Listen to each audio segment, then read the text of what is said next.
सो budget वरती आपलं सगळ्यांचं लक्ष आहे. आज निर्मलाजी अक्रॉस द सुरू करतील सांगायला आपल्याला. यापूर्वी मराठी सगळ्यांना कळतं कोणी आहे ज्याला मराठी, कोई है जिसको मराठी नहीं समझ में आता सेशन में कुछ है कोई? संतोष जी, सैन, good morning. Hi good morning. Marathi चलेगा? हाँ चलेगा, कोई दिक्कत नहीं. Okay I see only you age, but फिर भी कुछ नहीं मैं समझे तो पूछ लेना. Okay sure will do. Okay thank you. So budget is once in year activity. Entry budget भी जुलै में हुआ था. तर आपल्याला वाटतं की वर्कर्स, फार्मर्स, कॉमन मॅन यांच्यासाठी बजेटमध्ये काही असेल, परंतु फोकस जो असतो आपल्या फायनान्स मिनिस्ट्रीचा तो फक्त त्यांच्याकडे नसतो. एक मोठी कॅटेगरी आहे सॅलरीड क्लास, आपल्याकडे एम्प्लॉईज आहेत किंवा कंपनीज आणि बिझनेसेस जे चालवतात ते आहेत, आणि त्याच्याही पेक्षा आपल्याला माहीत नसलेले काही किंवा फार ओळखीचे नसलेले जे आहेत ते असतात फॉरेन इन्व्हेस्टर्स. या सगळ्यांकडे लक्ष देऊन आपल्याला बजेट डिक्लेअर केलं जातं. तर आपण जे डिक्लेरेशन बजेटकडनं मागत असतो की आपला इन्कम टॅक्स कमी व्हावा किंवा जीएसटी कमी व्हावा, या प्रकारचे जे आपल्या रिक्वायरमेंट्स असतात त्याच्याकडे फक्त लक्ष देऊन चालत नाही, पहिली गोष्ट. आणि दुसरी गोष्ट, त्याच्यापेक्षा जास्त लक्ष दिलं जातं या लोकांकडे, हे अगदी ऑब्व्हियस आहे. त्यामुळे आपण त्याच्या अगेन्स्ट कंप्लेंट करणं थोडंसं अवघड आहे, because they have to look at these people more critically because they are providing the liquidity in the economy. म्हणजे इकॉनॉमीमध्ये पैसे आणणे, बिझनेस चालवणे, ह्याच्यासाठी mostly who is responsible? Foreign investors and businesses with in the country. तर ह्यांना थोडंसं जास्ती, आपण पार्शालिटी म्हणू त्याला, पण ती केली जाते किंवा करायला लागते गव्हर्नमेंटला. ओके, हे लक्षात ठेवलं पाहिजे. Okay, most of you know me, but just a quick introduction. I am BTech and MBA by profession. Salaried job माझा अजून चालू आहे, रिसर्चर म्हणून मी काम करतो 30 वर्षापासून. UiPath ऑटोमेशनचा सर्टिफाईड डेव्हलपर आहे, कॉम्प्युटर ऍप्लिकेशन्सचा मी ऑटोमेशन एक्सपर्ट आहे, ग्रीन बेल्टचं सर्टिफिकेशन माझ्याकडे, आणि फायनान्स रिलेटेड इन्शुरन्सची जी परीक्षा असते IRDA सर्टिफाईड इन्शुरन्स ऍडवायझर, ती परीक्षा मी पास केलेली आहे. आणि बहुतांश इन्शुरन्स एजंट्स सेल सुरू करण्यासाठी परीक्षा पास करतात, पण मी ही मोस्टली माझा स्वतःला प्रूव्ह करण्यासाठी, जस्ट टू प्रूव्ह मायसेल्फ ही एक्झाम दिली होती. त्याच्यामध्ये 83 आणि 91% ही डेरिव्हेटिव्हची एक्झाम असते. ऑप्शन आणि फ्युचर्स ऐकलं असेल तुम्ही, तर त्याची ही स्पेशल एक्झाम असते. NISM ची ही बऱ्यापैकी डिफिकल्ट लेवलची एक्झाम असते. आणि म्युच्युअल फंडची एक सर्टिफिकेशन माझ्याकडे आहे. तर या प्रकारे क्वालिफिकेशन माझ्याकडे फायनान्स रिलेटेड आहे. So you can ask me the doubts and I can tell that 80 to 90% I can tell you correct answers that I am confident of. Okay, आता पर्पज जे जॉईन करणाऱ्या लोकांनी मेन्शन केलं होतं बऱ्याचशा, extra income, investment knowledge, share मार्केटची माहिती पाहिजे, म्युच्युअल फंडची माहिती पाहिजे, regular income, financial planning, learning, आणि पेनी स्टॉक्स सुद्धा एक पर्पज मेन्शन केलं होतं हे जॉईन करणारे जे आपले अटेंडीज होते त्यांच्यापैकी काही लोकांनी.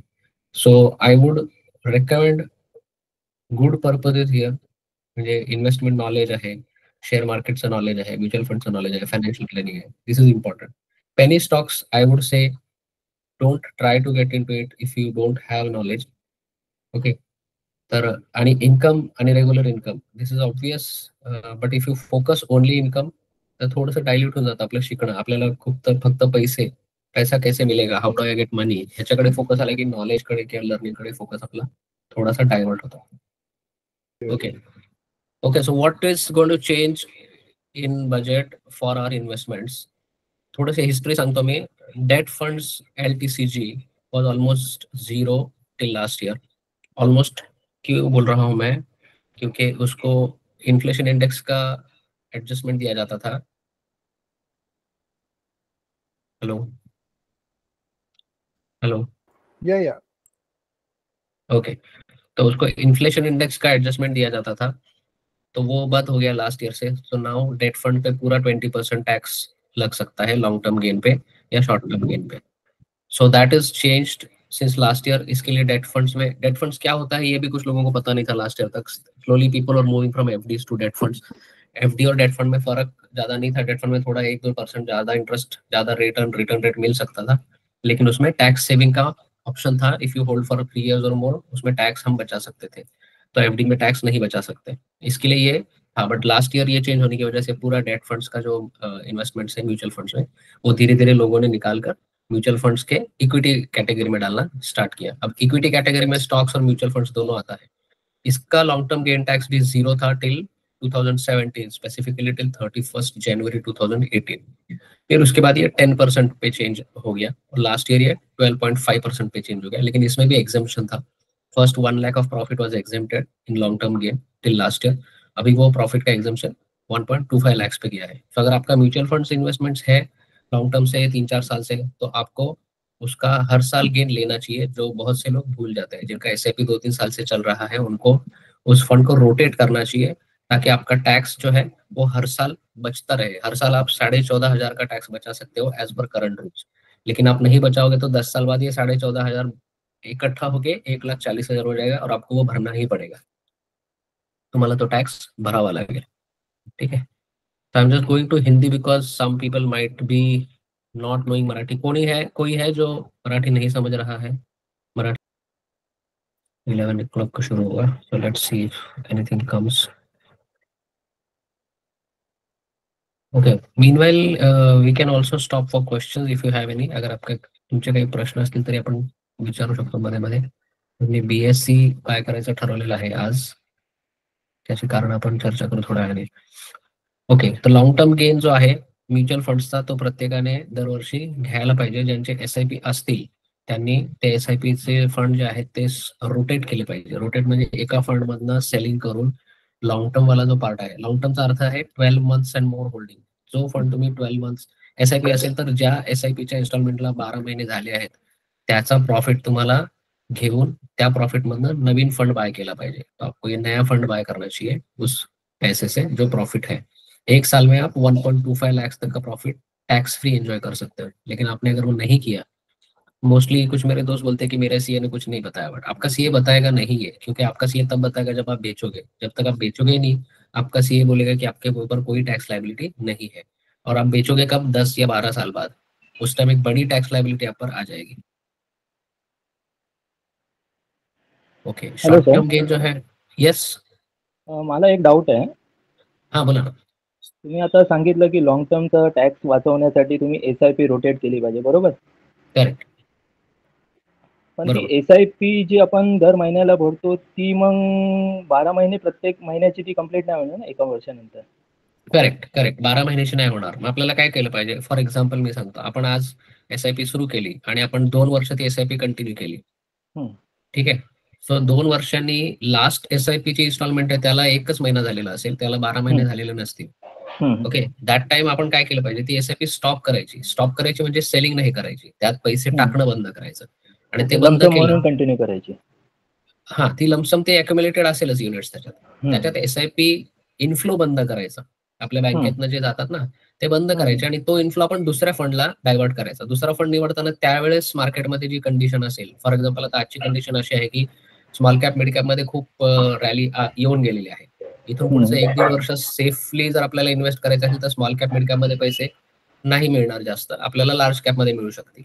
तर मग हं, आपल्या आता या कंडिशनमध्ये आपल्या एसआयपी आपल्याला जर स्मॉल कॅप मिड कॅप मधनं थांबून लार्ज कॅपला करायची असेल, तर त्यावेळेस आपण ते करू शकतो। आता थांबलेली एसआयपी जी आहे तिला हं. पूर्ण 12 महिने होऊ देऊ शकतो आपण। म्हणजे ओके. 2 वर्ष एसआयपी केली आहे, त्याच्यानंतर 1 वर्ष थांबायचं आणि मग ते पैसे काढायचे। दुसरा हं, ऑप्शन असा आहे की तुम्ही 2 वर्ष एसआयपी भरली, म्हणजे त्यातले हाफ जे पैसे आहेत त्याला लॉंग टर्म गेन झालेला आहे आणि हाफला शॉर्ट टर्मच आहे। बिकॉज हं, बरोबर. 12 instalments out of your 2 years will be more than 12 months। Yes. And recent वाले 12 मंथ्स जे आहेत त्याला अजून शॉर्ट टर्म गेन 1 लागू वर्ष. आहे। हं, हं, हं, बरोबर. हा, तर मग तुम्ही जेव्हा एसआयपी स्टॉप करता त्यावेळी तुम्ही हाफ ऑफ द फंड विकू शकता। एक्झॅक्टली हं, किती युनिट्स विकायचे त्याचं कॅल्क्युलेशन आपल्याला रिपोर्ट बघून करता येतं। म्युच्युअल फंडचा रिपोर्ट तुम्ही डाउनलोड करा, कुठलंही ऍप असेल ना, हं, त्याच्यामध्ये तुम्हाला कुठले युनिट्स 12 महिने झालेले आहेत आणि कुठले युनिट्स 12 महिने झालेले नाही आहेत ते आपल्याला हं, मिळतं। त्याला लॉंग टर्म कॅपिटल गेन आणि शॉर्ट टर्म कॅपिटल गेन असं वेगळं वेगळं दिसतं। हं, ठीक आहे। तर आपण अर्धा विकायचा आणि त्या अर्ध्याचे आपण नवीन फंड घेऊन ठेवायचा आणि उरलेला हं. अर्धा जो ते अक्युमुलेट होऊ द्यायचा। असं एक राइट. दरवर्षी आपल्याला कॅल्क्युलेशन करायला लागतं। जानेवारीमध्ये हे कॅल्क्युलेशन केलं पाहिजे प्रत्येकाने, फेब्रुवारीमध्ये एक्झिक्युशन केलं पाहिजे। ओके. ठीक आहे। ओके आणि सर. कोणाला काही डाऊट आहे या पॉइंटवर?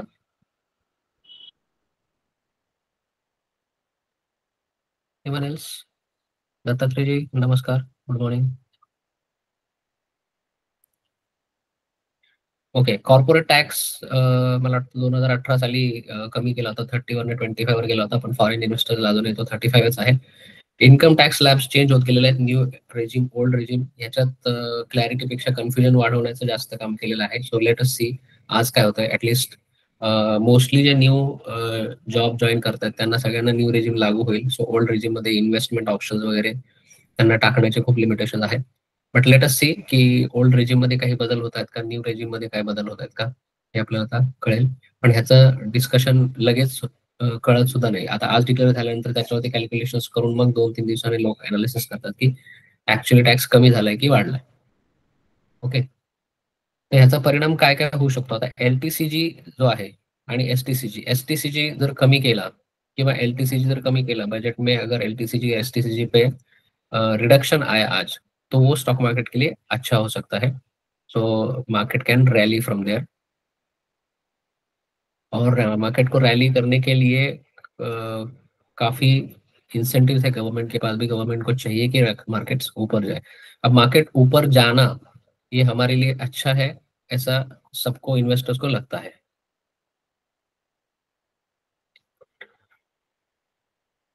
Okay, I think I'll have to exit this also. Okay, अब ये 3 मिनट रह गया, इसके लिए वोल्टिलिटी यहाँ पे इंक्रीज हो रहा है. तो वोल्टिलिटी क्या होता है, जिन्होंने पहले कोर्स ज्वाइन किया है they will know. Actually volatility is going down. India VIX कल 19 तक पहुंच गया था, अभी 15 पे आया है. जब भी कोई अनसर्टेनिटी होता है मार्केट में तो इंडिया विक्स जो है वो बढ़ता है. और इंडिया विक्स का मतलब होता है fear in the market. And जितना फियर होगा उतना मार्केट आपको नीचे जाते हुए दिखाई देगा, और जैसे मार्केट ऊपर जाएगा आपको फियर इंडेक्स कम होता हुआ दिखाई देगा. So this is what is India VIX which we should look at. Ideally अगर आप ट्रेडिंग करते हैं तो आपको इंडिया विक्स को मॉनिटर करते रहना चाहिए. Okay, so let us see what we have.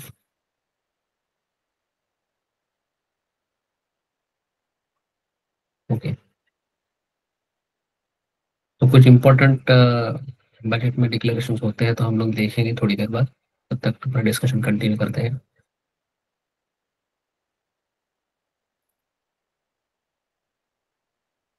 Okay, अब मार्केट को ऊपर ले जाणं, मार्केटला वरती घेऊन जाणं एवढं सोपं असतं का, असं आपण विचारू शकतो प्रश्न. ओके, मार्केटला वरती न्यायला पाहिजे. आता मार्केट जवळपास एक 10-11% करेक्ट झालेलं आहे इथून हाय वरून. तर त्याला वरती न्यायला पाहिजे असं पण म्हणतोय, पण फायनान्स मिनिस्ट्रीला एवढं सोपं असतं का मार्केटला वरती नेणं. तर to some extent it is possible. Okay, कारण मनी कसा काम करतो, इकॉनॉमिक्स कसे काम करतात हे आपल्याला माहित असलं पाहिजे. करन्सी ही जी गोष्ट आहे, भारताची करन्सी किंवा कुठल्याही देशाची currency, this is a virtual thing. ही खरी गोष्ट नाहीये, ही आपण क्रिएट केलेली गोष्ट आहे. तिला मॅन्युप्युलेट करता येऊ शकतं, तिला कंट्रोल करता येऊ शकतं. ओके, जेव्हा आपण म्हणतो की एखादी गोष्ट 100 रुपयाला मिळत होती, for example gold was 100 rupees per gram in 1979. Okay, and gold could be exchange with grains. Okay, ऐसा एक्सचेंज चल सकता था कि हम गोल्ड दे के ग्रेन खरीदे या ग्रेन दे के कुछ जानवर खरीदे. इसको बार्टर ट्रेड कहा जाता था. वो पॉसिबल था एक जमाने में. बट जब पैसे का जन्म हुआ, when money was created,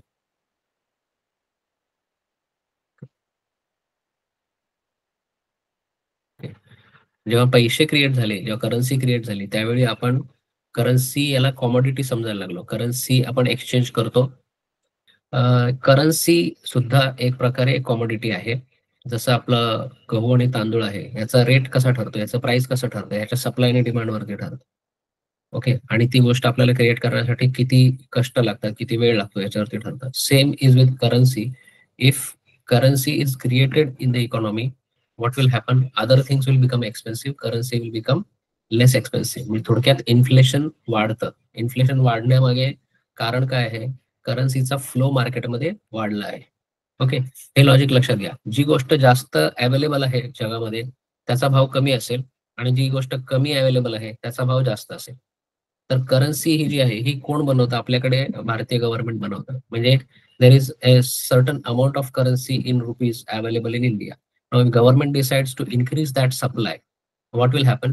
Everything else will become expensive because everything else cannot be increased easily. आपल्याकडे जेवढे गहू आहेत तेवढे गहू राहणार आहेत. ते गहू पटकन आपण 10% वाढू नाही शकत जगामध्ये. त्याला वेळ लागेल, त्याला फार्मिंग करायला लागेल, ऍग्रिकल्चर आहे. या प्रकारचं कुठलीही कॉमोडिटी आहे, गोल्ड असेल, अल्युमिनियम असेल, ही कॉमोडिटी पटकन आपण इन्क्रीज नाही करू शकत. पण काय इन्क्रीज करू शकतो? करन्सी फ्लो इन्क्रीज करू शकतं गव्हर्नमेंट. ते केल्यावरती काय होईल? सगळ्या वस्तू महाग होतील आणि इन्फ्लेशन येईल. इन्फ्लेशनमुळे वस्तू महाग होतील, पण त्याच्याचमुळे स्टॉक्स पण महाग होतील. इन शॉर्ट काय? स्टॉक्स प्राइस वर जातील. इनफॅक्ट आपल्या दृष्टीने स्टॉक मार्केट रिकव्हर होईल. ओके, मग या परिस्थितीमध्ये if it is manipulated, what can we do? This is in a way injustice, की आपल्याला वाटतं की अन्याय आहे. महागाई वाढवण्यासाठी करन्सी का बरं वाढवली जाते? आपल्यावरती महागाईचा जोर पडतो आहे. ओके, पण तो त्यासाठीच केलेली गोष्ट आहे. मोठे जे इन्व्हेस्टर्स आहेत, बिझनेसमॅन आहेत आणि गव्हर्नमेंट आहे किंवा बँक्स आहेत, या इन्स्टिट्यूशनला हे पाहिजे की मनी फ्लो वाढला पाहिजे, त्याच्यातून त्यांना फायदा झाला पाहिजे. आणि त्यांना फायदा होणार तर कोणाला तरी नुकसान होणार आहे. तर कोणाला नुकसान होणार आहे? टॅक्स पेअरला नुकसान होणार आहे. पण आपण काय करू शकतो? Ideally we should not complain or compete against them. Okay, आपण त्यांच्या विरुद्ध कम्पीट नाही करू शकत. मला काय करता येईल? We can try to join hands with them.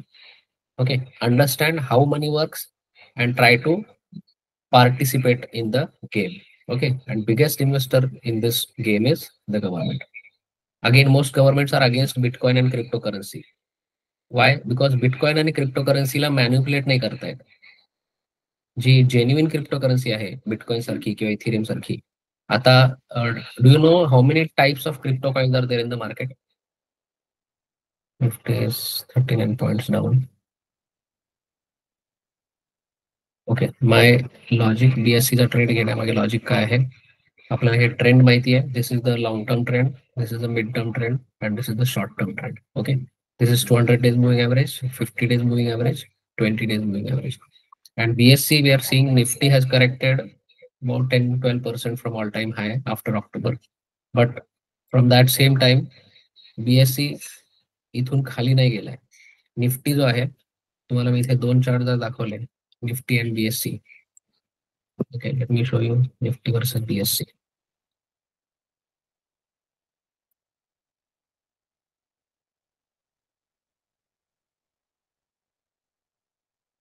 This is Nifty 26,300 on 27 September. Okay, same time BSC was at this high. Nifty त्याच्यानंतर 26,000 वरून 23,000 पर्यंत पडला आहे. At the same time BSC has gone from here to here. Okay, so it is definitely stronger. So if Nifty improves, BSC might improve more. Okay, but fundamental जर बघाल तर BSC चा PE जो आहे, PE ratio is pretty high compared to the other companies from the same sector. Now PE हा काय असतो? जिन्होंने कोर्स किया उनको शायद पता है. PE will tell you whether this price is expensive compared to the profit of the company. Okay, and this thing can be compared.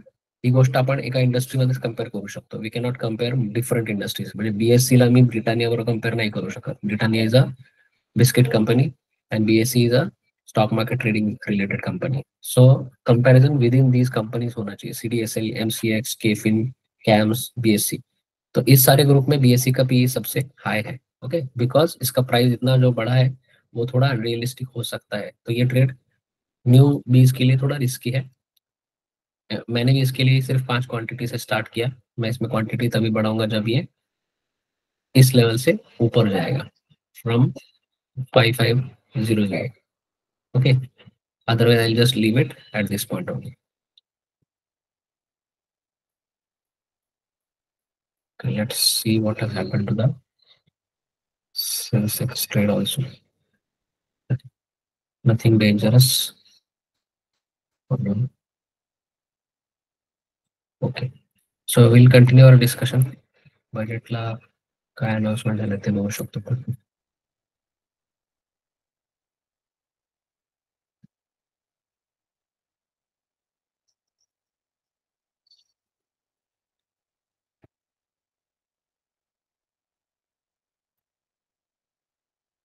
Okay, bitcoin के बारे में मैं पूछ रहा था. बिटकॉइन या क्रिप्टो करेंसी कितने टाइप के हैं?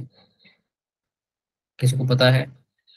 There are 3 lakh different types of bitcoins.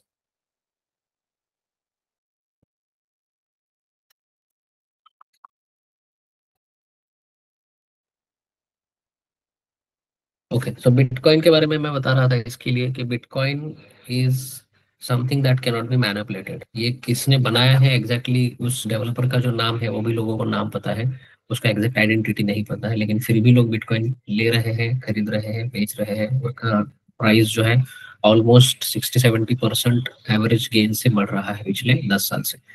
ये क्यों हो रहा है? Because bitcoin is a currency which no specific government can manipulate.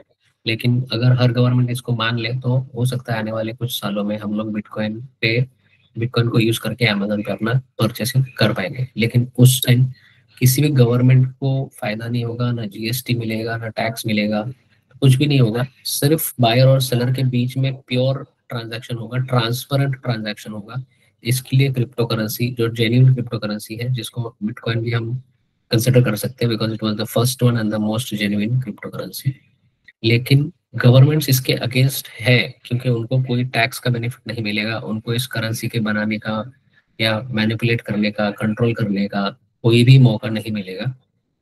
They are against it, but since they can not directly say that, वो क्या कर रहे हैं, अपना खुद का क्रिप्टो कॉइन लॉन्च करने के प्लान में है सारे गवर्नमेंट्स। इंडिया का भी प्लान है, यूएस का भी प्लान है, ट्रम्प ने तो ऑलरेडी लॉन्च कर दिया है अपना स्पेसिफिक खुद का क्रिप्टो कॉइन। लेकिन क्रिप्टो के डेफिनेशन के अगेंस्ट ही है ये। क्रिप्टो का डेफिनेशन है कि ये एनक्रिप्टेड होगा, कोई भी इसमें छेड़छाड़ नहीं कर पाएगा। लेकिन जब ट्रम्प खुद बनाएगा या यूएस की गवर्नमेंट खुद बनाएगी या इंडिया की गवर्नमेंट खुद बनाएगी तो ऑब्वियसली वो उसको छेड़छाड़ करने के लिए ही बनाएंगे। तो वो क्रिप्टो करेंसी हुआ नहीं, नाम के लिए क्रिप्टो करेंसी हुआ। ठीक है, तो ये फर्क समझना थोड़ा सा आगे चल के हमको इम्पोर्टेंट है। जो लोग अगले 5-10 साल का प्लानिंग कर रहे हैं उनको थोड़ा सा क्रिप्टो की तरफ ध्यान देके जाना चाहिए। Okay, so this was my specific topic I had decided for today. Okay, अब ट्रेडिंग और इन्व्हेस्टिंग में भी एक लोगों को डाऊट आहे किंवा प्रश्न आहेत, तर मी रेकमेंड करेन की आता जर काही स्पेसिफिक प्रश्न असतील तर ते आपण घेऊयात. कोणाला काही प्रश्न असतील तर प्लीज माईक तुमचा ऑन करा. माईक ऑन करता येतं का बघा, नाही तर मला चॅटमध्ये सांगा, होत नाहीये. इथे चॅटचं तुमचं हे असेल.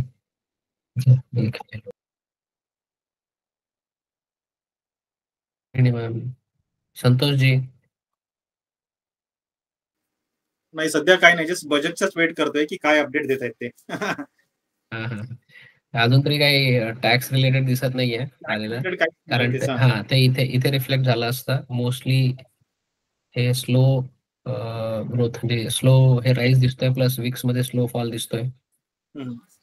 पण क्रिप्टो मध्ये आता तुम्ही जे सांगितलं क्रिप्टो मध्ये, पण क्रिप्टो मध्ये तसा बेनिफिट आहे फ्युचर मध्ये, कारण आपण बाय आणि सेल करू शकत नाही, सरळ ट्रान्झॅक्शन वरती तर टॅक्सेस पण जास्त आहेत. हो, आता टॅक्सेस जास्त आहेत, त्यामुळे आता शॉर्ट टर्म बघण्याची हे नाहीये. शॉर्ट टर्म नाही बघायला पाहिजे की ट्रेडिंग करून त्यातनं किती मिळेल.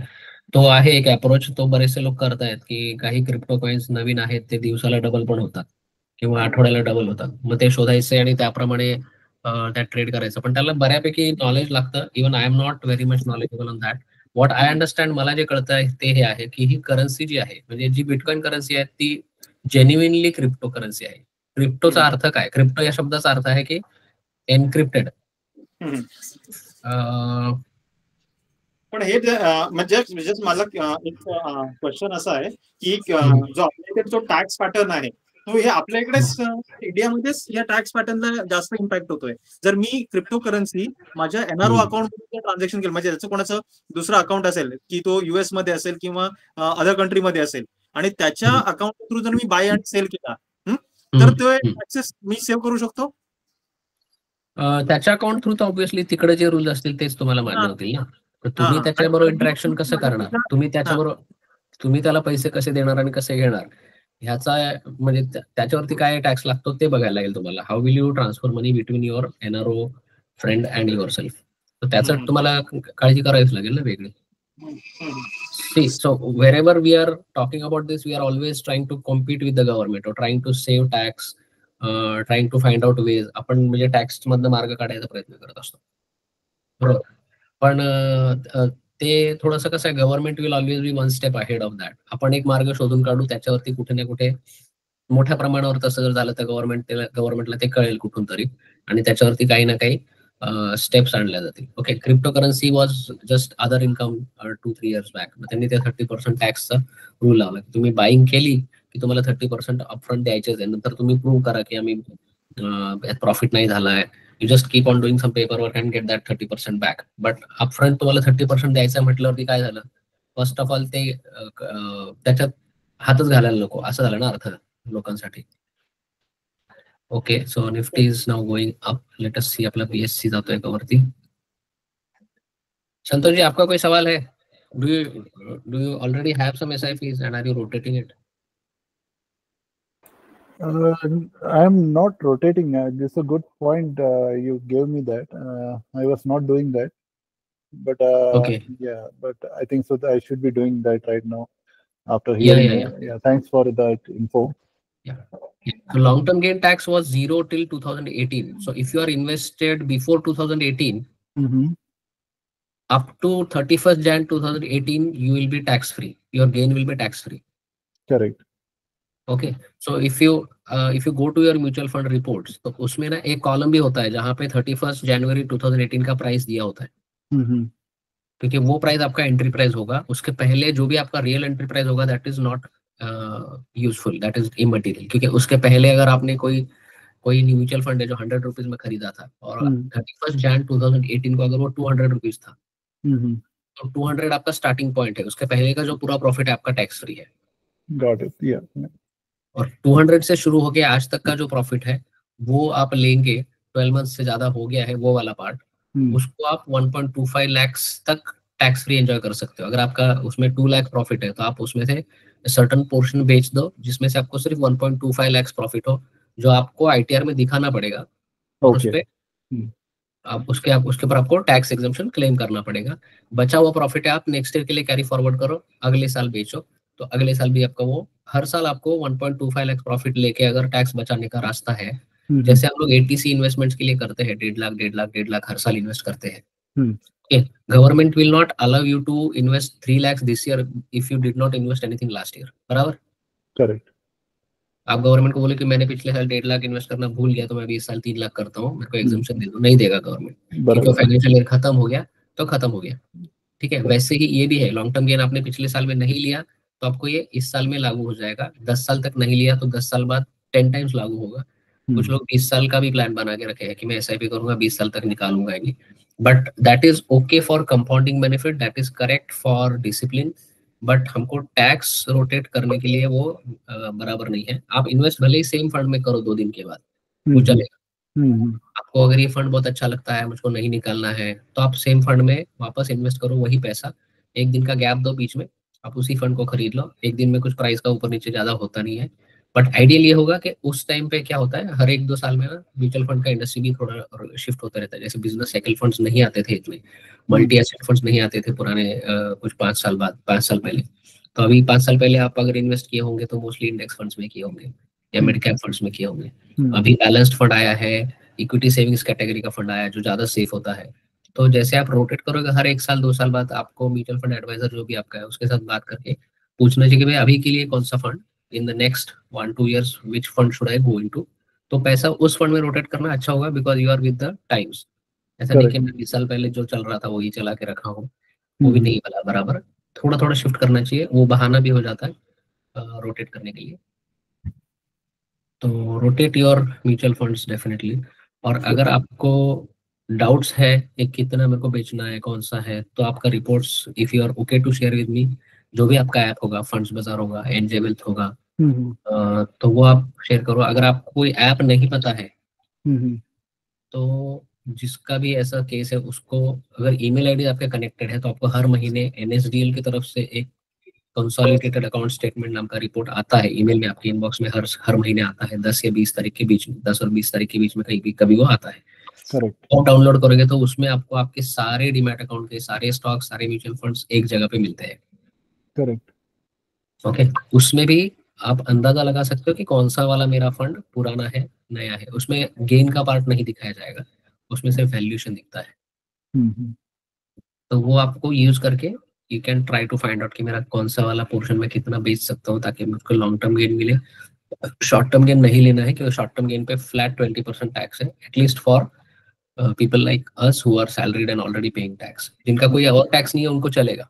अगर कोई हाउसवाइफ है उसके नाम पे अगर म्यूचुअल फंड है तो उसको हर साल शॉर्ट टर्म गेन भी लेना कोई प्रॉब्लम नहीं है, वो तो लेना चाहिए क्योंकि she can exam that tax because of maximum income exemption जो है 6-7 लाख का, जो अगर किसी का वाइफ के नाम पे है तो उनको हर साल रोटेट करना ही चाहिए। जो भी प्रॉफिट है सब लेके फिर से रोटेट कर दो। शॉर्ट लॉन्ग टर्म कोई भी ले सकते हो। Got it. Thanks, Anish. और कोई है, किसी को इस पॉइंट पे डाउट है या और किसी इस पे सवाल है? Anyone? Ghanshyam ji good morning. Kalpesh जी good morning sir.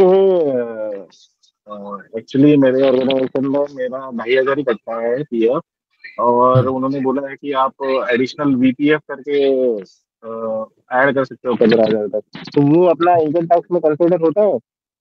Income tax में होता है, लेकिन वीपीएफ मत करो, बिकॉज वीपीएफ में दो प्रॉब्लम्स है। एक प्रॉब्लम है कि वो लॉक रहेगा लॉन्ग टर्म, और दूसरा वीपीएफ में आपको रेट ऑफ रिटर्न जो मिलेगा ना, गवर्नमेंट उसको अगेन मैनिपुलेट करती रहेगी 7 to 8% के बीच में। जो भी इन्फ्लेशन रेट रहेगा ना, उससे 1% नीचे आपको पैसा मिलेगा। ठीक है, तो आपको अगर 50,000 तक एक्स्ट्रा टैक्स बचाना है तो NPS is a very good option. अगर उनका एनपीएस नहीं है, शायद होगा नहीं, ओके, एनएसडीएल में आप जाके एनपीएस का अकाउंट खोल दो, उसमें 50,000 आप इन्वेस्ट कर सकते हो हर साल, और उस पर आपको टैक्स बचेगा 10% के हिसाब। लॉजिक 10% के लेवल में हो तो 5,000 बचेगा, 20% केस में हो तो 10,000 बचेगा। ये देखिए, ये गवर्नमेंट की वेबसाइट है, इस पे जाना है आपको, आपका पैन कार्ड वगैरह डाल के PRAN नाम का एक अकाउंट बनाना है, प्राण बोलते हैं, प्राण कार्ड बनाना है, और फिर उसमें आप हर साल, मैं हिंदी में बोल रहा हूँ जी, because there are some people who might benefit because of that. इसमें आपको एनपीएस का अकाउंट खोलना है। टीयर 1 टीयर 2 दो प्रकार होता है। टीयर 2 का कोई फायदा नहीं टैक्स सेविंग के लिए, टीयर 1 में आपको इन्वेस्ट करना है। उसके अंदर जाएंगे तो उसमें भी आपके पास 2-3 ऑप्शन रहेंगे म्यूचुअल फंड जैसे। एक HDFC का फंड है, कोई UTI का फंड है, LIC का फंड है, मतलब उसके अंदर भी एक म्यूचुअल फंड ही मैनेज होता है। तो बेनिफिट उसका ये है कि आपको लॉन्ग टर्म में रिटर्न मिलेगा बैलेंस्ड फंड जैसा, which will be around 12 to 13%। Okay, disadvantage ये है कि ये 60 एज तक लॉक इन रहेगा। 60 एज के बाद आपको आधा पैसा ही निकाल पाओगे, बाकी का आधा आपको पेंशन के तौर पे ही लेना पड़ेगा। बट फिर भी फायदेमंद है, बिकॉज आप जब आज 20% ब्रैकेट में अगर टैक्स भर रहे हो, आज जब आप 50,000 इन्वेस्ट करते हो तो 10,000 आपका वैसे ही बच गया, तो आपका इन्वेस्टेड नेट रिस्क 40,000 का ही रह गया। ठीक है, और जो बचे और जो भी इन्वेस्ट हुए उस पे लॉन्ग टर्म में अच्छे ग्रोथ का चांस बढ़ गया, because you are investing into a mutual fund, not in a government guaranteed scheme. Guaranteed scheme में हमेशा लॉस होता है, किसी भी प्रकार का गारंटीड रिटर्न हो, चाहे आपको प्राइवेट इंश्योरेंस कंपनी बोल रही है, LIC बोल रही है, PPF वाला बोल रहा है, सुकन्या समृद्धि योजना बोल रहा है, कोई भी प्रकार का इन्वेस्टमेंट जो आपको गारंटी देता है वो आपको इन्फ्लेशन से 1%, 2%, 3% कम रिटर्न देगा। वो इन्फ्लेशन से ज्यादा रिटर्न देगा नहीं, क्योंकि उस प्रकार की रिस्क आपको आपके भरोसे उस प्रकार के रिस्क लेने का किसी को इंटरेस्ट नहीं है, ना गवर्नमेंट को, ना LIC को, ना किसी भी प्राइवेट इंश्योरेंस कंपनी को।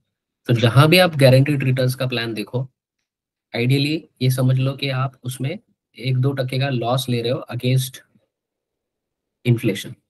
इन्फ्लेशन अगर 8% है तो आपको VPF में 7% मिलेगा, LIC प्लान में 4% मिलेगा, प्राइवेट इंश्योरेंस कंपनीज है 4 to 5% रिटर्न मिलेगा। किसी भी केस में आपका पैसा नेगेटिव में जा रहा है, समझ लो। हाँ सर। हाँ, तर एनपीएसचा ऑप्शन सांगा त्यांना, एनपीएस, VPF नका सांगू, VPF is not yes sir. NPS मध्ये 50,000 पर्यंत टाकू शकता वेगळे, आणि हे 1.5 लाखाच्या पेक्षा वेगळे असतात ना. Yes sir, yes sir. मी आता 27,000 केले त्याच्यात इन्व्हेस्ट, बाकीचे पण करतो मग आता. हा, VPF मध्ये जे टाकाल ना ते 1.5 लाखामध्ये कॅल्क्युलेट होतात. Okay sir, okay sir. मग ते तर ऑलरेडी आपलं झालेलं आहे. हा, NPS is additional 50,000 apart from that. Okay, tax related अभी कोई अनाउंसमेंट तो नहीं है, mostly agriculture and aviation sector का भी अनाउंसमेंट हुआ है, but we'll continue listening to this. आणि काही प्रश्न नसतील तर for now will stop this session, but keep in touch, you can ask your question any time. मला प्रश्न विचारू शकता तुम्ही ग्रुपवरती, स्पेसिफिकली मेसेजवरती. आणि आत्तासाठी मी हे सेशन बंद करतो. I love just follow what specifically is coming in the budget specific to my trades. थोड़े trades options के भी चल रहे हैं, उनको मॉनिटर करना पड़ेगा उसको. ठीक है, तो if there is nothing more, आत्तासाठी हे सेशन बंद करूयात. Thank you for joining. आणि काही प्रश्न असतील, कुछ सवाल होंगे तो definitely please do send them to me on messages and I will be happy to solve your queries. Okay, Yeah. Thank you, Avinash. Thank you सॅन. Bye bye. Thank you, sir. Bye. Thank you. Thank you, sir. Thank you. Bye. Thank you, sir.